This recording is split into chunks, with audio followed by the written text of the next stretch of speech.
Какое древнегреческое государство известно своей строгой военной дисциплиной?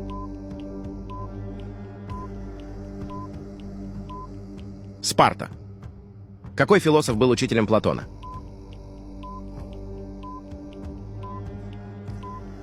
Сократ.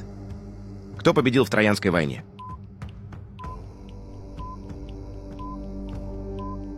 Греки. Какой город считался центром прорицаний и святилища Аполлона?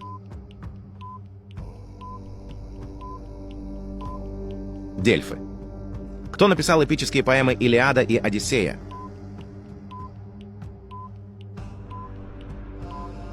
Гомер. Как назывался главный храм Афин, посвященный богине Афине?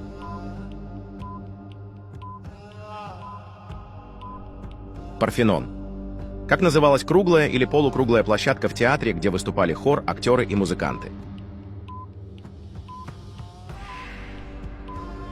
Оркестра.